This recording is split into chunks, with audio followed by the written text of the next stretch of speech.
Today, on Data Radicals, we're joined by Tim Harford. Tim is an economist, journalist, and broadcaster. He's the author of How to Make the World Add Up, or The Data Detective, Messy, and the million-book-selling Undercover Economist. Tim is a senior columnist at the Financial Times and the presenter of the BBC Radio's More or Less, How to Vaccinate the World, and 50 Things That Made the Modern Economy, as well as the podcast and my personal favorite, Cautionary Tales. Tim has spoken at TED, PopTech, and the Sydney Opera House. He's a member of the Nuffield College at Oxford and an honorary fellow of the Royal Statistical Society. And he was awarded an Order of the British Empire for services to improve economic understanding in the New Year's honors of 2019. Tim, welcome to Data Radicals. Oh, it's my pleasure to be on the show. So it's great to see you again. And I'd love to spend as much about this podcast talking about you and how you do your work as we do the work itself. Because I think you do the style of work that many of our audience members aspire to do, which is to sort of unearth really interesting insights and then to present them out in a way that captivates people's imaginations. So let's start with you. You're a writer, a journalist, a broadcaster, an economist, a podcaster. How do you describe yourself? I generally would go for something like nerd storyteller. I don't know if that's the best description. I mean, I trained as an economist rather than as a data scientist or a statistician or indeed as a journalist.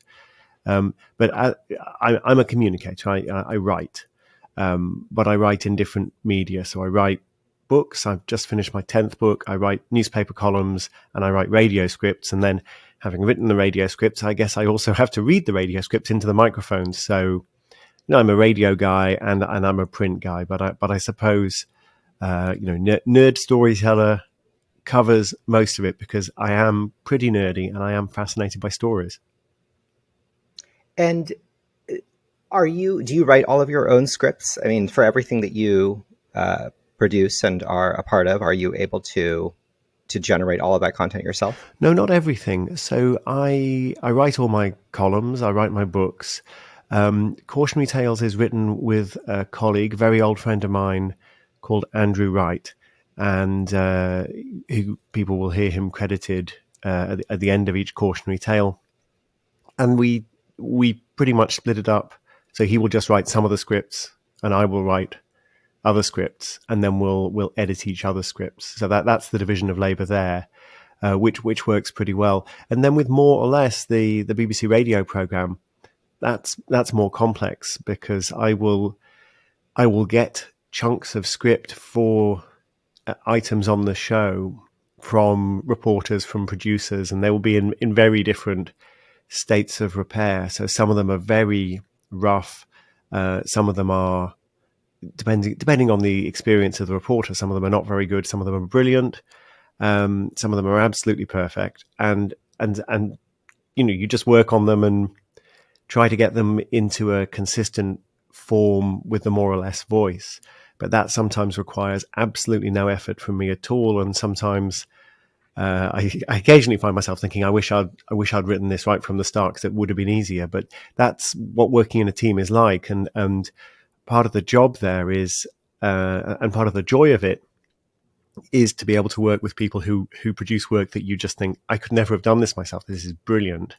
And also to be mentoring more junior members of staff and advising them and showing them the edits that you're making and talking to them about why you're making it, which, is not easy. I was always used to originally just work by myself on my own scripts, but I try to get better at that. Yeah.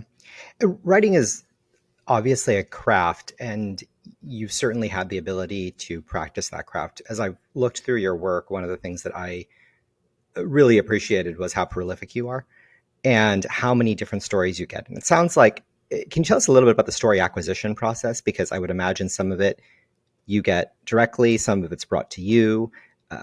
How do you know when something's a good story, and how do you know when you've got something great? Yeah, it does depend a lot on the medium. So for a newspaper column, it's often a question I have in my mind, or I'm having a conversation with somebody and we'll be talking about something and I'll think, that's a good that's an interesting distinction, or there's that's a question that's on people's minds, and so that it will come like that. For more or less on BBC Radio 4, almost all of it is generated by our listeners. They will ask us questions and we'll try and answer them. And that's very powerful because it starts with the question. Very often, I think that data journalism starts either with how can we plot a cute graph, or there's a fact-checking element. How can we debunk this stupid thing that somebody said? And both of those are important. But I think to start with a question is the most powerful thing of all. And then for Cautionary Tales, for those who don't know, is a podcast about things going wrong. It's stories of things going wrong and the lessons that we can learn from those disasters. So, I mean, that's very simple. I just have my eye out for disasters. These are historical incidents. So they're often very well documented. They might be 10 years old, 100 years old, some of them even older than that. And what I'm looking for there is not so much the story, because the story itself is often fairly obvious. It's the twist or the surprise or maybe the connection between one story and another that gives it some extra richness and depth. Do you have any particular work that you are particularly proud of, or really proud that you've done over your career? Is there one work that if there was nothing else somebody could take from the Tim Harford compendium, they should look up and read? Well, actually, you asked two different questions there. One of which is what should people pick up, and the other is what am I most proud of? Did. Then they're not necessarily the same question. I mean, I would suggest maybe people, if they wanted to pick something up, start with Cautionary Tales. Grab an episode of Cautionary Tales and have a listen. And they last half an hour. I think they're good stories. There's a lot to offer, and I'm really enjoying them. But that's not the work I'm proudest of. The work I think I'm proudest of is the work I did with a team from More or Less, which was very much a team effort during the pandemic, and in particular during the first lockdowns in the UK, which were basically April, May 2020. And we all have our own memories of what was happening there in different places, but all across the world, everybody was affected. And we had just been moved to a more prominent slot in the radio schedule on Radio 4. And radio listening is your audience is very influenced by what time you're broadcast. It makes all the difference. And so we'd had some meetings and we were talking about what we were going to do with this new slot. It was all very exciting. And it was going to start, I think, in late April. And then we just got the call, can you get on air next week? Can you go immediately? This is a number story. Everybody wants to know what's going on. We're all confused by the data. And so that there was this scramble in a much more prominent spot than we'd ever been before, by a team who were trying to work mostly under duvets from home. I was working under a duvet from home, although my producer and the studio engineer were going into the office. They were regarded as essential workers. We were like physicians and nurses and firefighters and people working in food. We were regarded as doing essential journalism, which sort of simultaneously felt a bit absurd. And then you thought, well, no, maybe this is important. And we were just trying to make sense of what was happening to everybody and give people an anchor and maybe some kind of compass as to where this was all going. And it sounds strange because, of course, it was a very traumatic time for many people, a very frightening time, but there was something refreshing about the fact that people actually wanted to understand the world using numbers, coming from some very vitriolic and divisive political campaigns where numbers only ever seemed to be propaganda. And no one would actually pay any attention to numbers. They just thought, well, it's just more people trying to sell me ideas that I don't believe in. And that changed briefly. People wanted to understand this new thing, and they realized the data were the way that they were going to do that. And I still bump into people who tell me that just listening to that series of radio programs, which we broadcast every week for about 3 months, which was much longer than we would normally do. And just listening to that really helped to center them and keep them going in the most extraordinarily confusing time.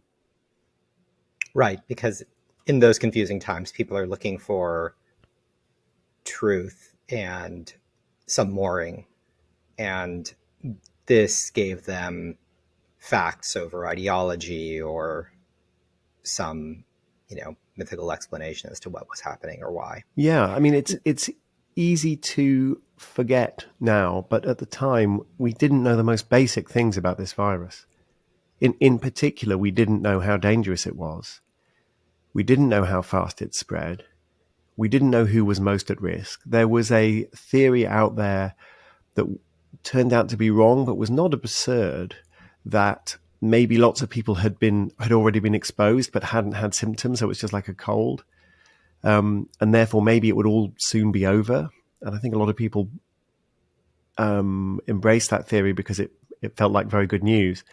And just trying to answer these really basic questions. How many cases have there been? How many cases result in death?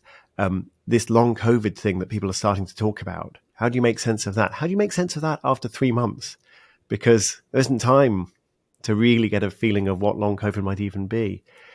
We didn't know the answers to any of those questions, and just trying to figure that out in real time, doing our best with limited data, it felt like important work. And of course, we were not the ones doing the work, but we were the ones trying to help people access that work and understand what was going on.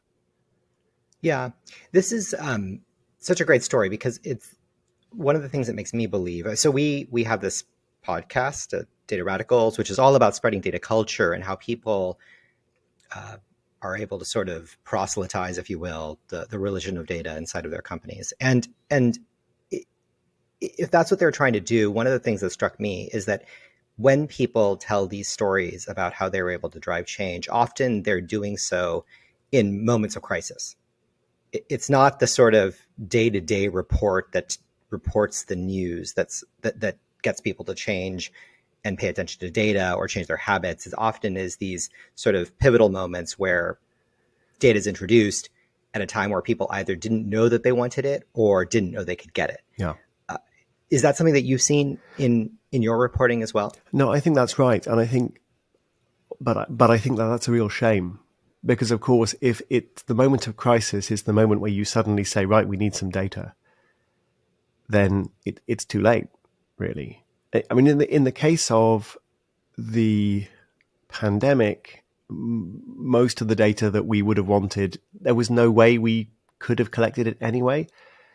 But there were a lot of elements to that where we just had very, very poor numbers, very poor statistics. And that suddenly became a serious weakness. For example, Alexis Madrigal, who was spearheading a volunteer data effort in the US, told me that we didn't actually know how many hospitals there were in the US. We didn't know how many hospitals there were in the US. So that's a basic question. In the UK, we didn't know how many people were receiving nursing care. And nursing homes were, of course, highly vulnerable to the virus. That's where a lot of the deaths occurred. And there was just no centralized database. If you don't know how many people are receiving the care, it's really hard to know how to reach them, how to protect them. So these are quite basic things.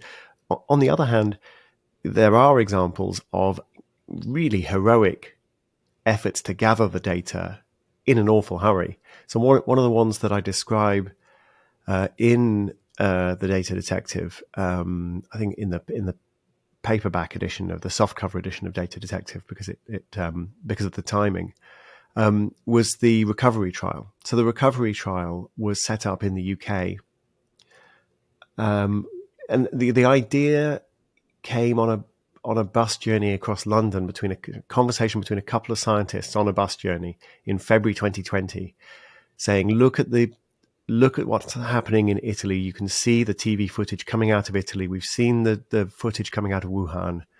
Something terrible's coming. And what will happen is intensive care all over the world will be swamped, and physicians all over the world will do their best. They'll try stuff that they hope might work. And then some of the patients will die and some of the patients will pull through, and nobody will really have gathered enough data to know whether any of this stuff is working. And so the idea of the recovery trial was to be very systematic about collecting the data as patients came into UK hospitals. It's all part of the National Health Service, so it's, if you can talk to the right person, you pull the right lever, you can make it happen. So anybody coming into a UK hospital with COVID, the consent would be sought either from the patient or from their family to sign them up for a randomized trial, very simple randomized trial, and they would receive a promising treatment chosen at random. And because of the number of people coming into hospital and because of how quickly the disease progresses, it was just a matter of weeks before we had answers. So we found out, for example, hydroxychloroquine, a lot of talk about it, some promising initial results, turns out doesn't work. Dexamethasone, the steroid, works extremely well. And it's super cheap. You can afford it almost anywhere in the world. You can afford dexamethasone. It's easy to make. So these are findings that saved probably 1 million lives in the first year of the pandemic, and probably 3, 4, 5 million since then. And it was just a case of thinking, how do we get systematic about collecting data in an awful hurry? And they did that. They got the numbers. And I just think that's just a fantastic effort and an example to us all. If you're even a few weeks ahead of the curve, you can really make a difference to the quality of decision making. Yeah. And I think for that reason, I would look, I think you don't necessarily, as an analyst or as a practitioner with data, have the ability to control whether there's an environment of crisis or not, but you certainly have the ability to choose how you react. And I think in a lot of these moments, these can be opportunities for people who are enterprising or want to drive some form of change and use the sort of tactics of a crisis to invest in the infrastructure that is harder to gather. You wrote, so tell us about, you mentioned Data Detective, and tell us about what motivated you to write the book and how you came up with the idea. Sure. And you correctly gave it 2 titles at the beginning of the podcast, so I should just clarify. So in the US and Canada, and also Guam, as it happens, it is called The Data Detective. Elsewhere, so the UK, Ireland, Australia, India, South Africa, it's called How to Make the World Add Up. The Data Detective, How to Make the World Add Up, same book. So please don't buy both copies, or if you do buy both copies, thanks very much, but please don't get cross with me that you've paid for the same book twice. So that's the book. It's a book about how to think about the world using numbers. So a friend of mine said, "Oh, you've written this book about how to think about numbers." And I said, "No, it's a book about how to think. Numbers are just the tool that helps you think." And there were really 2 things that I wanted to do. One was to build a positive case for numbers, which sounds strange, but actually when you think of the number of statistics books that are published, popular statistics books, that are basically all about statistical mistakes. And so I thought that's telling. But I mean, it's a perception people have of my radio show, more or less. That show where you debunk all those false statements by politicians. But well, yeah, we do that. But also we are trying to explain the world. So that was one thing, a constructive view that numbers can be used to understand the world and to help make better decisions and to help communicate ideas. They are not just a vector for misinformation. They can be a vector for misinformation, but that is not the only thing that they are. The second thing that I wanted to do was to be psychologically realistic about this. I can give you all the technical advice in the world about correlation and causation and p-values and Bayesian updating and this and that. It won't do you any good if your head's not right, if your attitude is not right. We're incredibly good at fooling ourselves for all kinds of reasons. And that's why one of the first stories in the book is about an art forgery that fooled the world's greatest art critic. And it's not really a story about statistics at all. It's a story about how expertise is no defense against self-deception. So you need to get your head clear. You need to understand those biases that you have, those filters that are getting in the way of clear thinking. And after you've done that, then I can maybe give you some useful advice as to how to get something really constructive out of these numbers that surround us.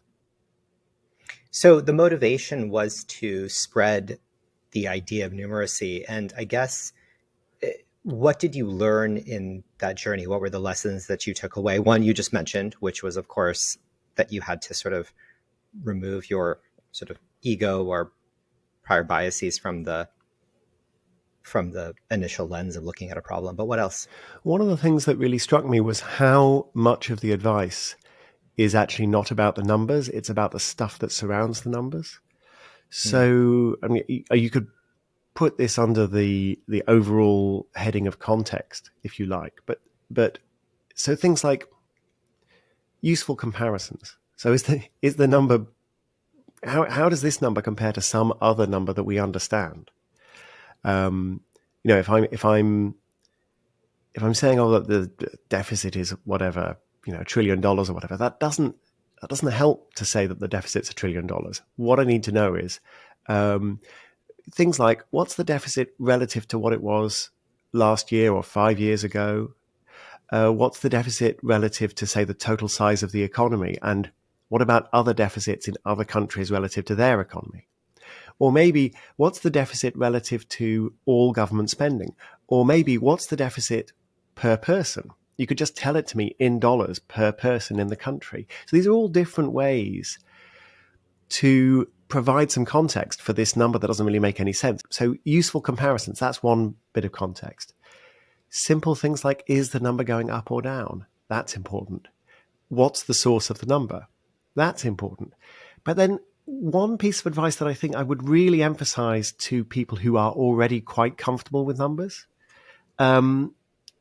because this is where they trip up, is what is the actual definition? What's the label attached to this number? What was the process that generated it? I have this phrase in the book, premature enumeration, and I argue that a lot of people who are comfortable with statistics suffer from premature enumeration, which is when you grab hold of the numbers because you see the numbers and you're like, great, we're going to stick this into a statistical package, or we'll plot a graph, or we'll just compute some simple ratios, or whatever it is. We'll plot a trend line, calculate a p-value, and you do all this without stopping to say what was actually being measured or what was actually being counted. And you can really lead yourself astray by doing that. And to give you a specific example, if you think back 15 years to the financial crisis, that's got many causes, but one of the causes was people betting very large sums of money on the output of calculations about risk. So saying, oh, look, this product has this particular level of risk, or this product has this particular level of risk because there's some cross correlation with this other thing, or we've sliced and diced it, or 90% of this product has to go bad before the 10% that we've bought will go bad, and all of these things spit out these calculations that say this is incredibly safe. There's no way that this will ever go bad. But all of those calculations were based on clever mathematics applied to a measure of risk. And actually, you can't measure risk.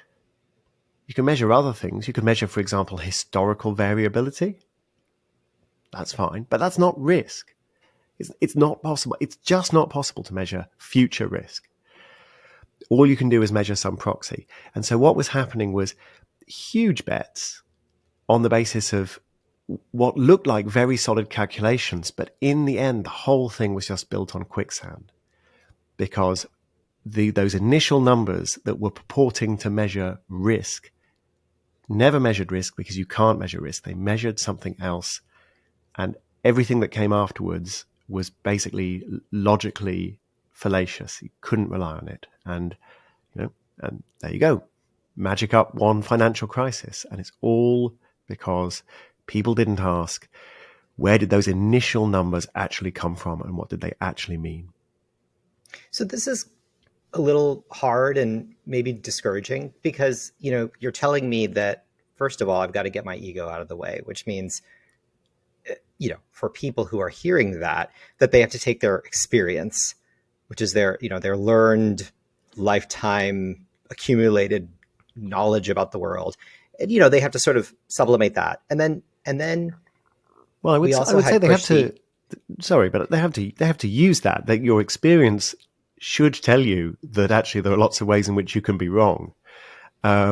But if it ought to. so it should do and it can do, but you got. I mean, it's partly just a case of stopping and thinking. It really is partly just a case of pausing because when we are very expert, you spot patterns very quickly and maybe just a bit too quickly and Mhm. count to three and go back and have another look and you might reach a different conclusion. And at that point, your expertise is helping. But sorry, I interrupted, but No, well, I was going to say, so there was certainly the bias and ego question, and then there's this, reality that you're pointing out, which is science is hard. Well, we had Christy Oshwindon, who, is um, a famous science journalist, and she, talks a lot about how it's just, getting positive results is hard yeah. because the data isn't always conclusive, and you can't always prove your hypothesis, and that might be because you don't have the right data, or it might not be. It may be because the data doesn't actually support what you're thinking. So how do you convince people? So as you've gone through the data detective, then how do you then take those problems and those challenges and convince people to still believe? I think the final message of the book is to approach the world and approach the numbers with a spirit of curiosity, which might sound fairly straightforward, like, oh yeah, curiosity. We all like curiosity, but very often we don't actually we don't behave like we like curiosity. We often like simple answers, or we often like to just win arguments. We like things to go our way, and so we very often grab hold of the numbers, thinking, yeah, this is going to help me prove my point. This is good. This is good supporting evidence as like legal evidence rather than like scientific evidence. This will help me convince somebody, rather than to say, the world is a confusing place. The world is a fascinating place. I have questions, and maybe the data can help me answer those questions. If that's the spirit with which you approach the data, then obstacles become intriguing mysteries. They become satisfying puzzles. Arguments turn into constructive, exploratory questions. And what might have seemed like hard work, I think it's just a lot more. It's a lot more fun. There's I quote Orson Welles towards the end of The Data Detective, where he says, "You as a film director, we worry about audiences not understanding things, but we shouldn't worry about that. That's not the problem.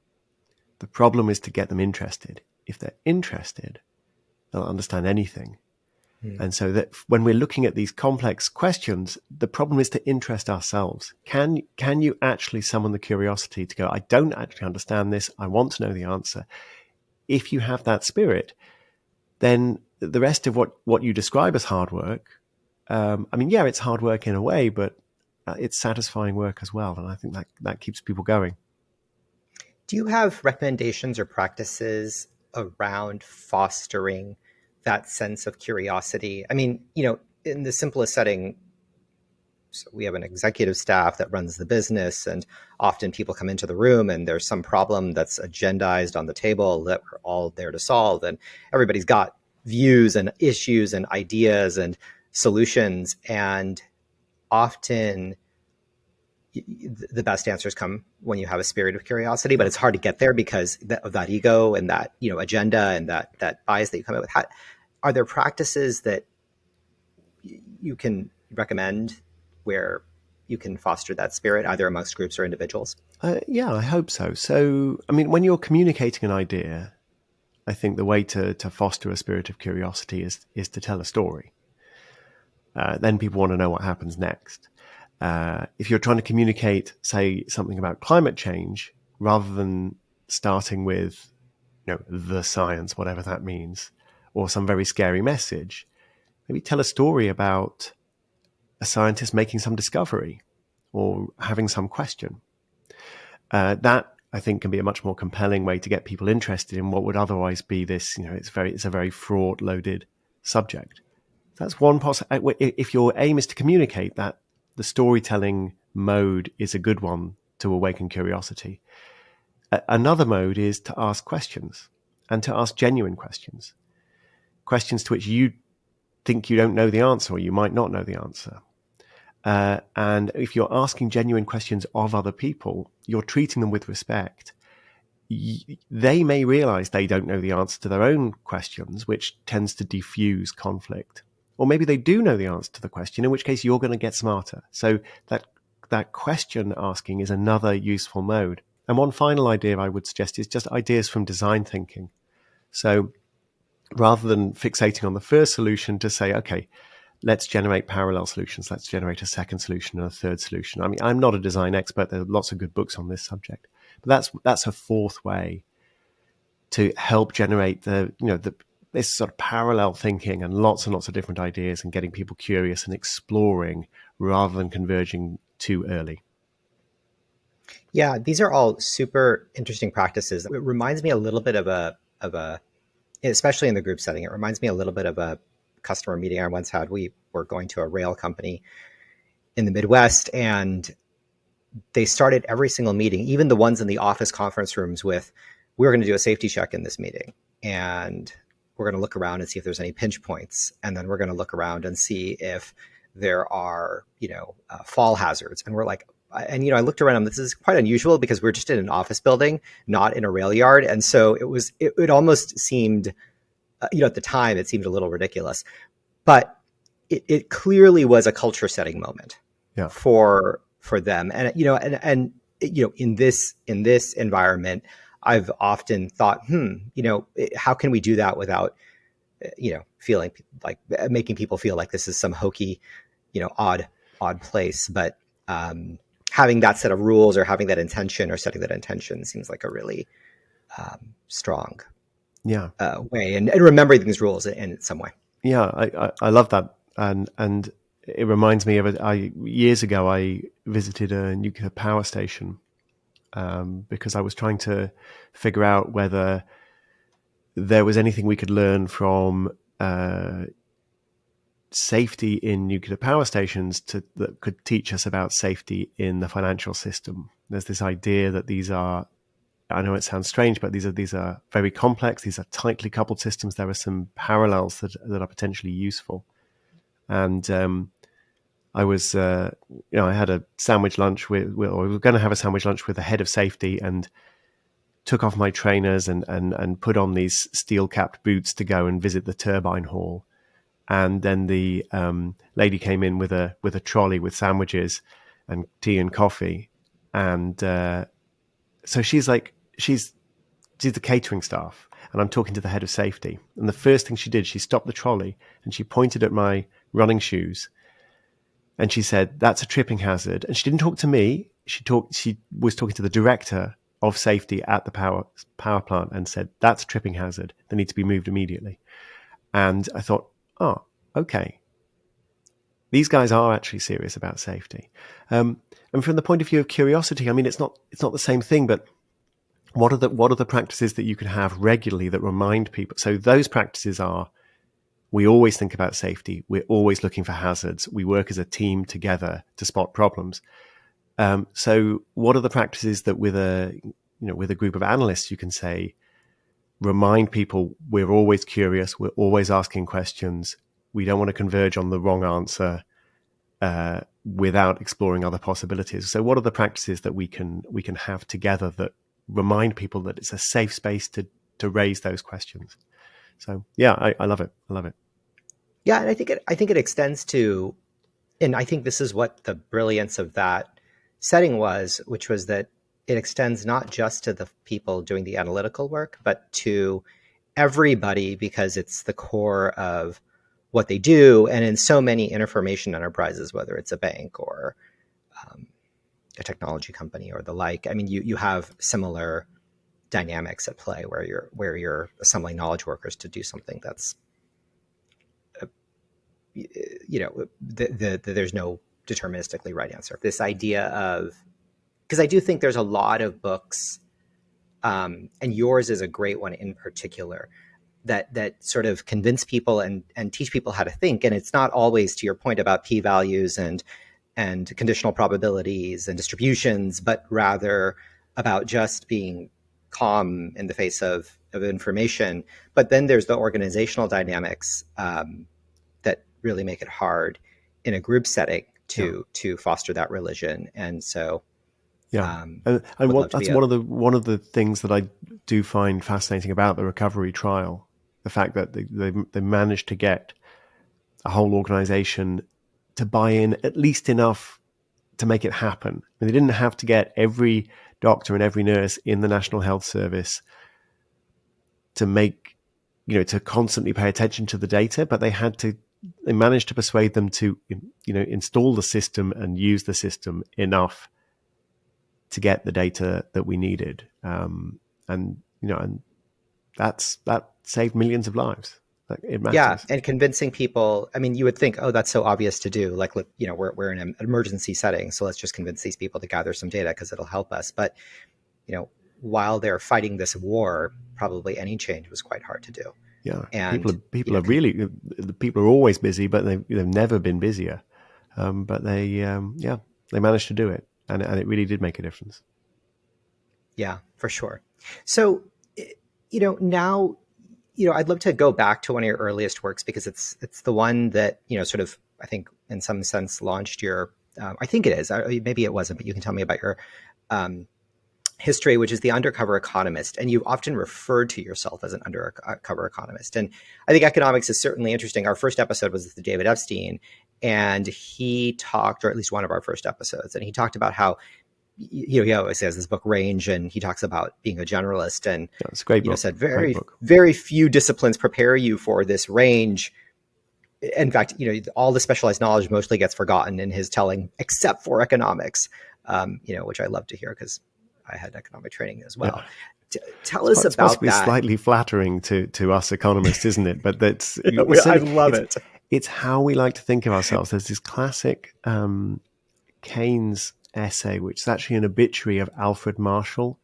And Keynes was, Alfred Marshall, great economist, Keynes, great economist. And Keynes is writing this obituary of Marshall, and he describes the qualities of a good economist. And I'm afraid he refers to this economist as a he, which is a problem economists have. We need more female economists, and we've got some great ones these days. But Keynes says he must be mathematician, historian, statesman, philosopher in some degree. He must understand symbols and speak in words.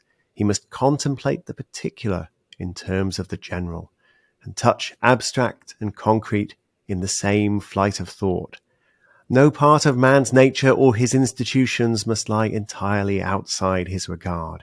He must be purposeful and disinterested in a simultaneous mood, as aloof and incorruptible as an artist, yet sometimes as near the earth as a politician. So that's Keynes on the quality of great economists, and he clearly has himself in mind. So yeah, I think economists of Keynes's generation had that range. I think economists today Yeah, don't. it makes me We're think much of more pure maths guys. So it makes me think of that Dos Equis commercial of the most interesting man in the yeah, world. it does. It does. Yeah. I mean, Keynes, I think, clearly thought of himself as the most interesting man in the world. And he wasn't completely wrong. He was a very interesting man, but I suspect he had an even higher opinion of himself than everyone else had of him. So yes, there is something of that range in economics, as it should be anyway, if not necessarily And in economics as it is. But I also studied philosophy. I studied philosophy and economics at university, and before I went to university, we specialised very early in the UK, and I specialised in maths, physics, and English literature. So there's that constant fence sitting, being interested in communication and poetry and writing, while also getting geeky and being interested in the differential equations and the numbers. Yeah, but I think the so besides sort of the self-effacing view of an economist, there is something useful there, I think, and I think it might, and it's a decision science, and in some sense, helping people to make better decisions is a lot of, or at least think better, is a lot of your work.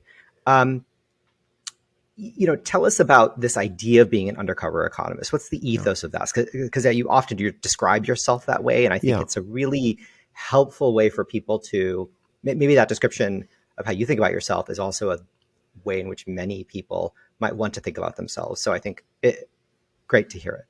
Yeah. So it was, you're right. It was my first book. It was the book that launched my career. And as the book was published, I had persuaded the FT to start a column, also called The Undercover Economist. So I've been writing that column for 17 years, and the book was published 17 years ago, and they've gone hand in hand. But the original idea was that economists live in the real world. And so while you, as the reader of my book, dear reader, might be looking around the cafe you're in or wherever you are, whatever environment you're in, there might be a person next to you who's an economist, and she is seeing the world in a very different way. She is seeing things that you're not seeing. She doesn't look any different to you, but she thinks differently to you, and she sees different things because she's an economist. And that was the way I began that book. Don the X-ray spectacles and see the hidden patterns in the world. So that was the idea. And yeah, economists do see the world differently. Um, I think over the last 20 years, I've maybe slightly wound my neck in about the brilliance of economics, and start to realize that some of the weird ways economists see the world are just weird and are not necessarily helpful, but they are different, and there's a value in that difference. And some economic ideas, I think, are incredibly powerful.